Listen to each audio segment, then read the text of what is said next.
Dr. J. Twin Doctors TV, because we're twin doctors. Get it? And we're answering your questions here on the Stork Bag.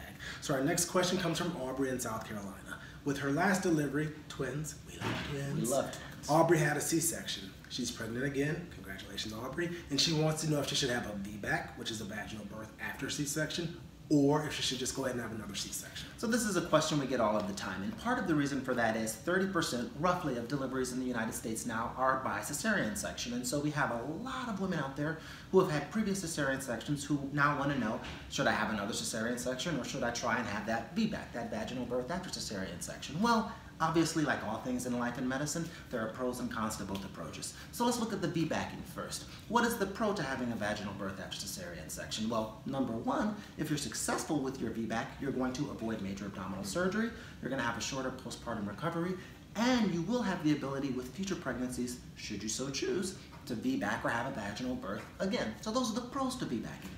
The con to VBACing is a major one, but it's not a very common one, but a major one. The con is this. The area on the uterus where the previous cesarean section incision was made is going to be a little bit weaker than the rest of the uterus. When you go into labor, your uterus contracts and that kind of presses on that scar, and then it relaxes and that pulls on that scar. And then with the next contraction, that uterus contracts and pushes down on that scar again, and then it relaxes and it pulls on that scar. And that repetitive contracting and pulling over time can actually tear that scar. It's what we call a uterine rupture, though the uterus doesn't actually rupture. Now, depending on how large this uterine rupture is, and depending on the location of the placenta, a uterine rupture can be life-threatening for both mom and baby. However, it's rare. The vast majority of cesarean sections in the United States are what we call low transverse cesarean sections. If you've had a low transverse cesarean section, the risk of a uterine rupture, should you choose to be back, is less than 1%. So the risk is small, but the risk is there. Yeah. So now let's look at C-section. What are the pros to having a repeat C-section? Well, one, you can choose the day and time that your baby's born. For some people, that's just cool. For others, it's a scheduling issue for work, childcare, things of that nature. Number two, you've had a C-section before. It's predictable. You know what to expect. Some people just want to have the familiar, and that's fine. The biggest pro to having a repeat C-section is you don't risk labor and that scar opening up. You don't risk the uterine rupture. 1% risk or less, but still some people don't want to risk it, and that's fine. So what are the cons to C-section? Well, I think that's a repeat C-section in particular. I think that's the biggest piece of this puzzle.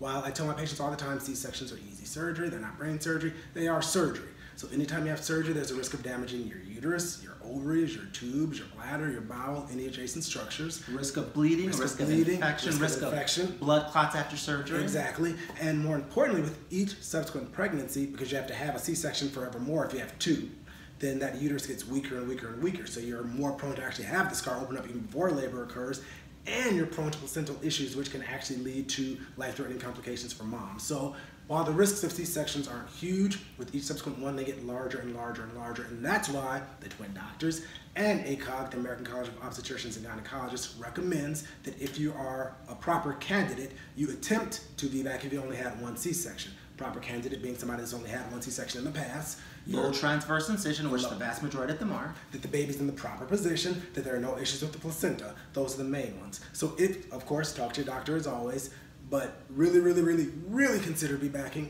Talk to your doctor about it, make sure you're an appropriate candidate. The point to take home is that it is very easy, but well, I'm not gonna say it's easy. I've never had a baby. I was gonna say, how many babies have you delivered? But the easy in terms of once you go home, you're gonna feel a lot better. But I would also say, just remember, it's an individual decision, and there is no right or wrong answer. This is what I tell my patients all of the time. You will know what is right for you. Just to add a personal little bit of information, my wife and I had our son by cesarean section. I'm obviously a labor and delivery doctor. She's a labor and delivery nurse. We know the risks are small, but we've also seen what can happen when things go wrong. And so we decided we were not VBACing, and she had a repeat cesarean section. We weren't right, we weren't wrong, it was just our personal decision. Right. Talk to your doctor, get all of the information, do what feels right to you. Risks are small, but make the decision that is best for you. All right, guys, thanks for the questions. Keep them coming.